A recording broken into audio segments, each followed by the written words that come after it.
بسم اللہ الرحمن الرحیم۔ السلام علیکم۔ آج ہم پڑھیں گے سورہ نساء، رکوع نمبر 19۔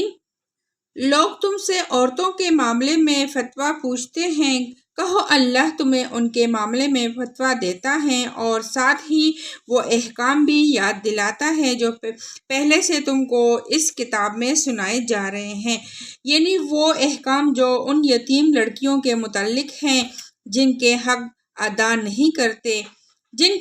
تم ادا نہیں کرتے اور جن کے نکاح کرنے سے تم باز رہتے ہو یا لالچ کی بنا پر تم خود ان سے نکاح کر لینا چاہتے ہو، اور وہ احکام جو ان بچوں کے متعلق ہیں جو بیچارے کوئی زور نہیں رکھتے۔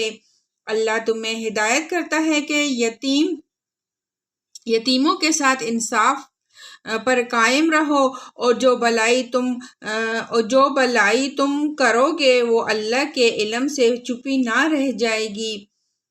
اگر کسی عورت کو اپنے شوہر سے بدسلوکی یا بے روحی کا خطرہ ہو تو کوئی مضائقہ نہیں کہ میاں اور بیوی کچھ حقوق کی کمی بیشی پر آپس میں صلح کر لے۔ صلح بہرحال بہتر ہے، نفس تنگ دلی کی طرف جلدی مائل ہو جاتے ہیں، لیکن اگر تم لوگ احسان سے پیش آؤ اور خدا ترسی سے کام لو تو یقین رکھو کہ اللہ تمہارے اس طرز عمل سے بے خبر نہ ہوگا۔ بیویوں کے درمیان پورا عدل کرنا تمہارے بس میں نہیں ہے، تم چاہو بھی تو اس پر قادر نہیں ہو سکتے، لہٰذا قانون الہی کا منشا پورا کرنے کے لیے کافی ہے کہ ایک بیوی کی طرف اس طرح نہ جھک جاؤ کہ دوسری کو ادھر لٹکاتا چھوڑ دو۔ اگر تم اپنا طرز عمل درست رکھو اور اللہ سے ڈرتے رہو تو اللہ چشم پوشی کرنے والا اور رحم فرمانے والا ہے، لیکن اگر زوجین ایک دوسرے سے الگ ہی ہو جائے تو اللہ اپنی وسیع قدرت سے ہر ایک کو دوسرے کی محتاجی سے بے نیاز کر دے گا۔ اللہ کا دامن بہت کشادہ ہے اور وہ دانا و بینا ہے۔ آسمانوں اور زمین میں جو کچھ ہے سب اللہ ہی کا ہے۔ تم سے پہلے جن کو ہم نے کتاب دی تھی انہیں بھی یہی ہدایت کی تھی، اور اب تم کو بھی یہی ہدایت کرتے ہیں کہ خدا سے ڈرتے ہوئے کام کرو۔ لیکن اگر تم نہیں مانتے تو نہ مانو، آسمان اور زمین کی ساری چیزوں کا مالک اللہ ہی ہے اور وہ بے نیاز ہے، ہر تعریف کا مستحق ہے۔ ہاں، اللہ ہی مالک ہے ان سب چیزوں کا جو آسمانوں میں ہے اور جو زمین میں ہے، اور کارسازی کے لیے بس وہی کافی ہے۔ اگر وہ چاہیں تو تم لوگوں کو ہٹا کر تمہاری جگہ دوسروں کو لے آئیں، اور وہ اس کی پوری قدرت رکھتا ہے۔ جو شخص میں ثواب دنیا کا طالب ہو اسے معلوم ہونا چاہیے کہ اللہ کے پاس ثواب دنیا بھی ہے اور ثواب آخرت بھی، اور اللہ سمیع اور بصیر ہے۔ اب اس کی تفسیر پڑھتے ہیں۔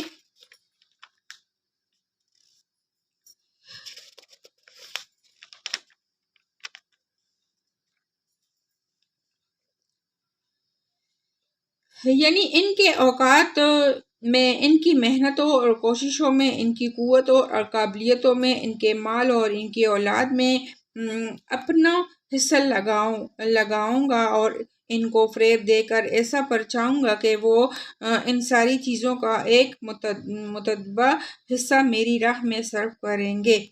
اہل عرب کی توہمات میں سے ایک کی طرف اشارہ ہے۔ ان کے ہاں قاعدہ تھا کہ جب اونٹنی 5 یا 10 بچے جن لیتی تو اس کے کان پھاڑ کر اسے اپنے دیوتا کے نام پر چھوڑ دیتے اور اس سے کام لینا حرام سمجھتے تھے۔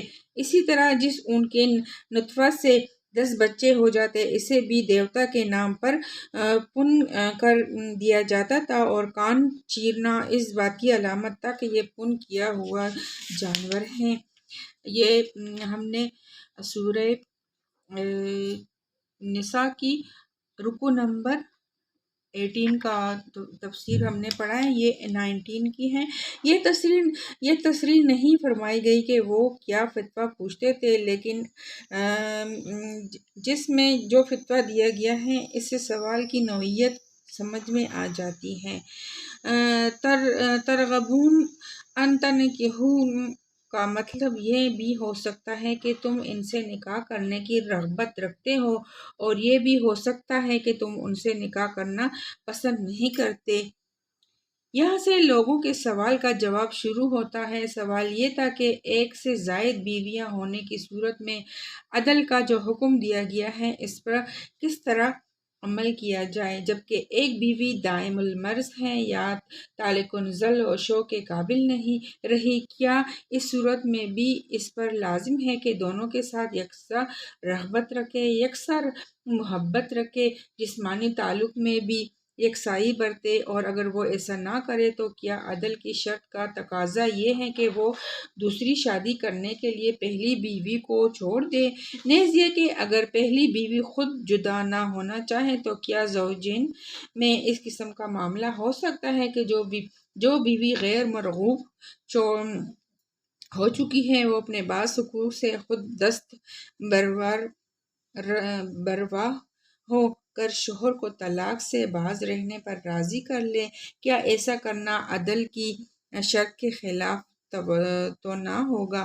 یعنی طلاق و جدائی سے بہتر ہے کہ اس طرح باہم مصالحت کر کے ایک عورت اس شوہر کے ساتھ رہے جس کے ساتھ وہ عمر کا ایک حصہ گزار چکی ہے۔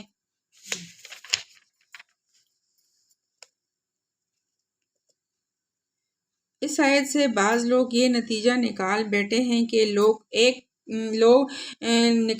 ہیں کہ قرآن ایک طرف عدل کی شرط کے ساتھ تعدد ازواج کی اجازت دیتا ہے، دوسری طرف عدل کو ناممکن قرار دے کر اس اجازت کو عملاً منسوخ کر دیتا ہے۔ لیکن در حقیقت ایسا نتیجہ نکالنے کے لیے اس آیت میں کوئی گنجائش نہیں ہے۔